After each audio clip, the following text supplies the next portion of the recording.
Dry? Maybe, but don't call me dusty. Though dust collects, and I guess I do too. Graphic novels, used CDs, zip files full of indie games, and some really embarrassing anecdotes that mostly involve pasta. There's blue ink on my left palm and calluses on my right, and it's only when there's nothing in between the two that I get really anxious. Are my fingernails growing faster than before?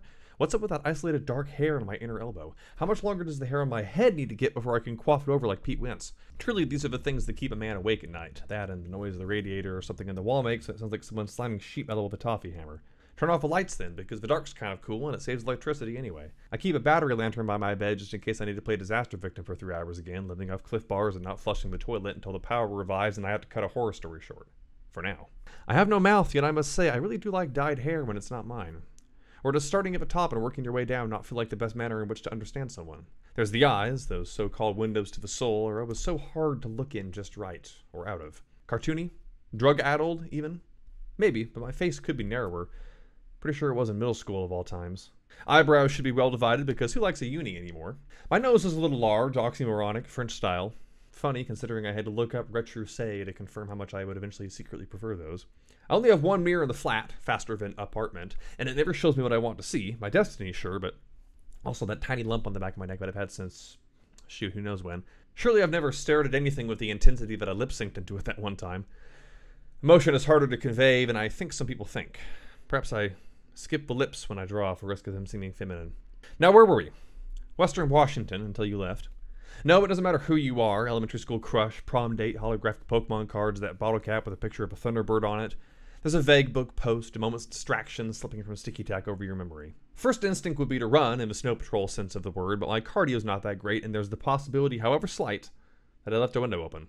Are you ready to do this, though? Because I almost can't believe I paid that much for a novelty t-shirt, especially after reading where cotton comes from on a boat trip to Canada. After all, free trade is a myth like the chupacabra, federal transparency, or perfectly unassuming friendship after one compliments the other one too personally. Quick, think of a number between 1 and 3 and I'll guess it. That is, everything took a pair to get where it is. My dishes were my mother's, my television was my great aunt's, my goggles were lying in an alley, but I washed them and keep them in my closet for if I ever decide to officially become a superhero.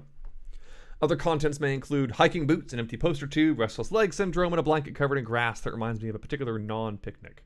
It's all collecting again, isn't it? The ink washes out and the skin heals, but the lanyards and the zines and the travel brochures come out to play and then stay where they are. I read that a rolling stone gathers no moss was supposed to be a bad thing, not good, but I'm leaning somewhere in the middle. The biggest dream anyone can have is to break the fourth wall every day. To set down the white chocolate mocha, make eye contact for 2 seconds longer than usual, and talk instead of speak. No, I've never cared about football. Watching a YouTube video doesn't help anybody in Africa, and when that cigarette is ash and the brandy reverses its route out of your esophagus, you'll still have a junk degree. So tell me, what are you really afraid of?